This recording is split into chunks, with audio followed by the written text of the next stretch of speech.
Só da diretoria do Fluminense aceitar em ouvir proposta pro Kevin Serna já mostra a bagunça que é essa diretoria do Fluminense. Pelo amor de Deus, não existe um cenário no ano de 2026 que o Fluminense jogue toda a temporada sem o Serna. Não existe um cenário do Fluminense sem o Kevin Serna. E ontem ficou nítido, ficou muito claro contra o Nova Iguaçu. Patético, um primeiro tempo horroroso, horrível. Parece que os caras estavam com preguiça de jogar futebol. Parece que os caras estavam com preguiça. Parecia eu, numa segunda-feira, acordando para ir trabalhar. Ridículo o primeiro tempo do Fluminense. Não existe um cenário de Fluminense em 2026 sem Kevin Serna. Só da diretoria do Fluminense sentar, ouvir proposta, seja lá qual for o time, por Kevin Serna, já mostra que é uma completa bagunça essa diretoria do Fluminense. Mário Bittencourt e Marcelo Montenegro. Matheus, perdão. Cara, não existe cenário, cara, Fluminense sem Kevin Serna. A gente viu ontem. Depois que o Kevin Serna entra no Fluminense, o jogo mudou, o jogo é outro. É o jogador mais importante do Fluminense desde a temporada passada.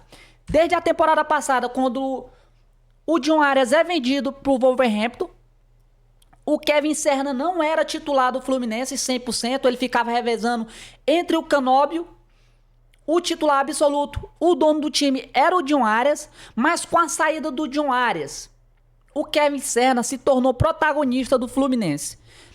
Eu posso dizer hoje com propriedade que ele é o jogador mais importante.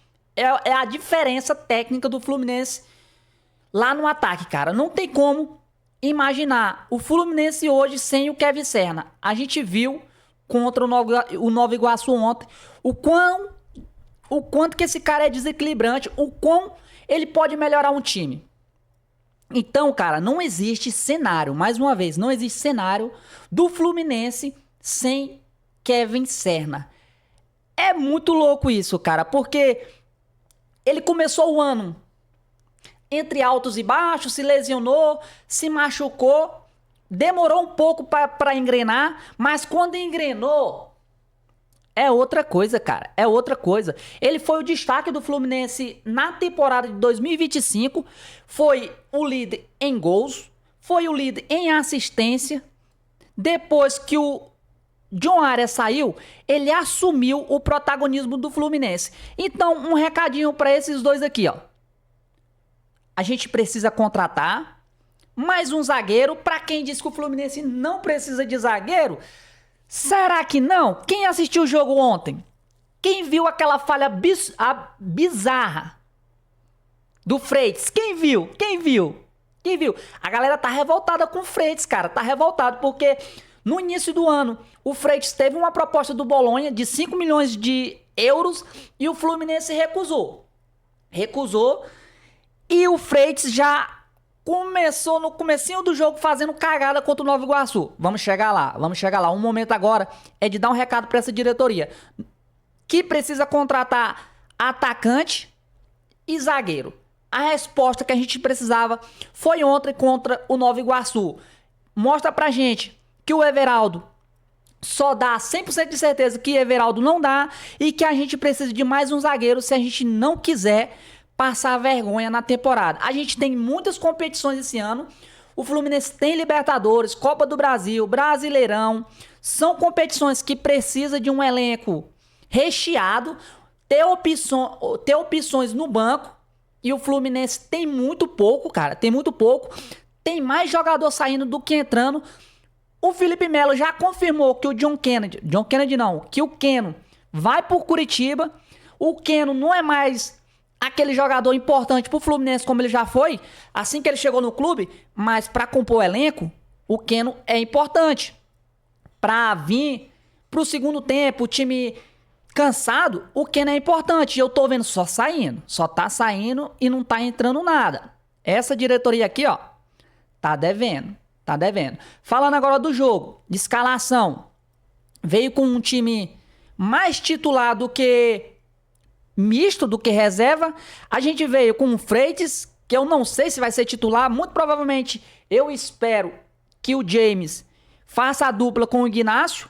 A lateral direita da gente é a titular da temporada passada. O René, lateral direito titular, vai brigar muito com o Guilherme Arana por essa vaga aqui. Vamos ver o que acontece no decorrer da temporada. E a gente aqui tem um teste. Lúcio Acosta e Germancano junto. Se deu certo? Não sei. O jogo de ontem, o primeiro tempo, foi bem fraco do Fluminense. O único ponto positivo do Fluminense aqui é o Martinelli, que é incansável, que corre, que defende, que ataca. É um jogador que tá no campo todo do Fluminense. O ponto positivo para mim é o Martinelli, o volante que a gente tem. Me surpreende muito ele nunca ter recebido uma proposta de algum clube da Europa, porque ele é muito bom e eu espero que não receba, que ele fique por aqui. Indo pro ataque, cara. Canóbio, fora de ritmo, a gente entende. É o primeiro jogo dele depois das férias, depois iniciando a temporada. O Matheus Reis é um jogador que é muito interessante, mas que ontem, assim como todo o elenco do Fluminense, não fez um bom primeiro tempo. O Everaldo. Chuta, Everaldo, chuta, Everaldo. O Everaldo, meu parceiro, eu sou meio suspeito pra falar do Everaldo. Não dá, não dá. Mas ele fez um gol ontem, foi um bonito gol, cara. Foi um bonito gol.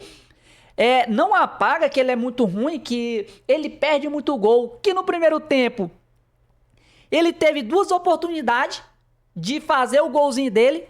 O Everaldo não marcava, cara, há praticamente um ano, desde agosto. O cara não marcava desde agosto. Contra o Grêmio. Tinha sido a última partida que ele tinha marcado um gol com a camisa do Fluminense. É muito tempo para um atacante ficar sem fazer gol. E principalmente para um time ter um atacante dele, um atacante desse, querendo brigar por título, querendo chegar o mais longe possível em competições. É complicado, né? É complicado. E foi pro jogo. Logo de cara a gente tem Freitas. Meu parceiro, que é isso, Freitas? Que isso, Freitas? O que é isso, cara? Não dá. Freitas, como que você me faz uma coisa dessa, Freitas? Não dá, cara. Não dá, não dá, não dá. Tá aqui o lance.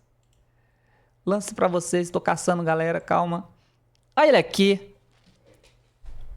Olha essa matada, cara. Toma. Que isso, meu zagueiro. Não faça uma coisa dessa. Não faça que você entregue o gol pro time adversário. Que isso. Tá aqui uma lição pra gente.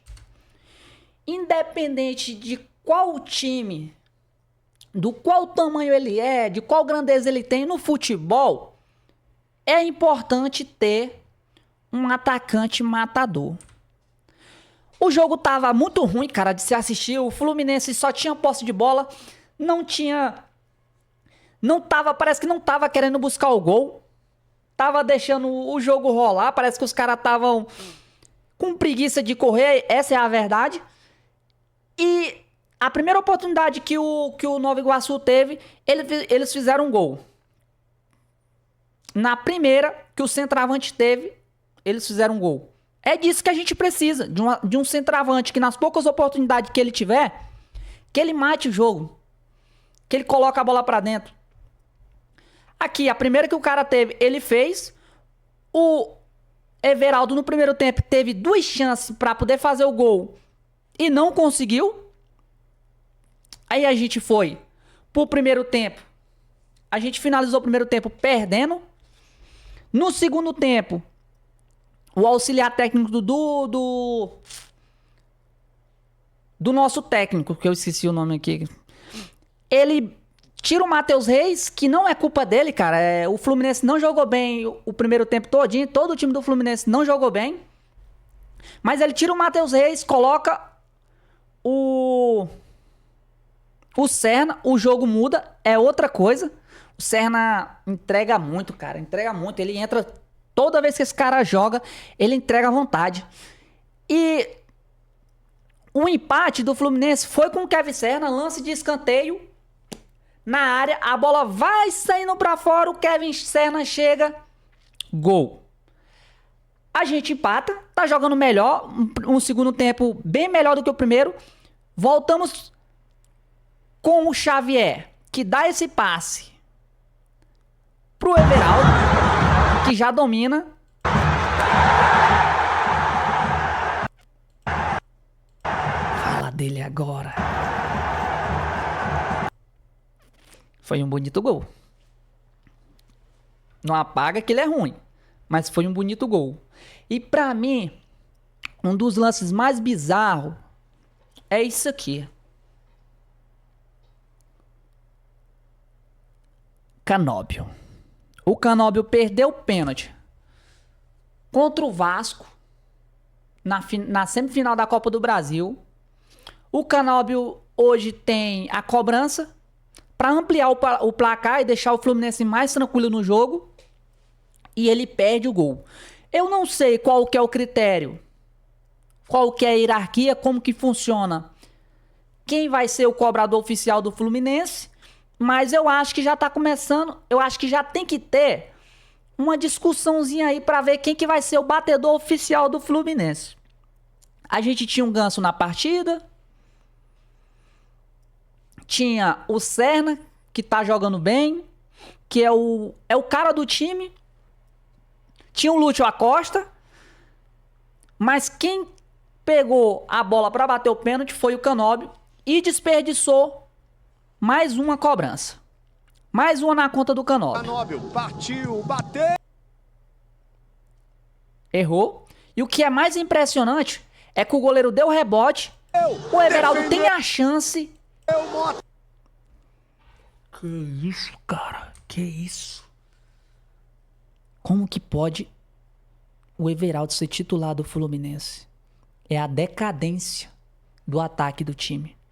É a decadência dessa diretoria irresponsável que, se não trouxer um atacante, vai ser uma falta de planejamento, uma falta de respeito com a torcida absurda, porque a gente já vem pedindo desde o ano passado uma contratação pro ataque. Então, se não trouxer, cara, a gente vai passar maus bocados nessa temporada. Vai passar maus bocados. Perdeu o gol. E aquele ditado: quem não faz, leva. Pouco tempo depois, escanteio pro Mirassol. Escanteio pro Nova Iguaçu. O cara cabeceia, o Fábio rebate a bola e tá lá na sobra o jogador do Nova Iguaçu pra empatar o jogo. Ainda bem que a gente tem o Kevin Serna para salvar esse time. Bola parada com o Ganso, que vai bater na trave. Serna no rebote. Gol da vitória do Fluminense. Para dar uma aliviada, porque o mais importante da gente ressaltar aqui, cara, mais uma vez, a atuação do Kevin Serna é sobre a proposta do Boca Juniors, que, segundo informações, é de 5 milhões de dólares. E o Fluminense, pelo que dizem, não vai facilitar a saída do jogador. É o que a gente espera. O técnico Luiz Ubeldia conta com o jogador para a temporada. E seria loucura liberar esse cara. Seria loucura não, é loucura até mesmo ouvir proposta pelo Kevin Serna. O certo era, Boca Juniors bateu na porta aqui, ó. Não tá à venda. Já descarta logo de cara. Mas não é o que a gente vem noticiando. As informações é de que o Fluminense tá sim ouvindo a proposta pelo Kevin Serna. Mas a gente espera que seja só um zum e que essa proposta não, que isso realmente não vá pra frente. A não ser que o Kevin Serna queira sair do Fluminense, que eu acho bem difícil. Mas é isso, cara. O Fluminense venceu o Nova Iguaçu por 3-2. Poderia ter vencido tranquilamente, sem muitas dificuldades, se a gente tivesse um atacante decente, se a gente tivesse um time com mais vontade. Parece que os caras tratam um jogo desse com um timezinho mediano como se fosse... A verdade é que os caras não respeitam, né, cara? Porque um jogo desse, por mais que seja um time pequeno, a gente tem que ir lá e, em forma de respeito, mostrar o nosso melhor, cara. Mostrar o nosso melhor. Atacar e fazer goleada, meter muitos gols, pra mostrar que realmente a gente tá levando a competição a sério. Pra mim, o primeiro tempo deixou a desejar, mas o segundo foi positivo. Tem algumas ressalvas e... zagueiro, né? Freitas. 5 milhões de euros. Fluminense. É isso, galera. Muito obrigado se você assistiu até aqui. Deixa o like. Falou.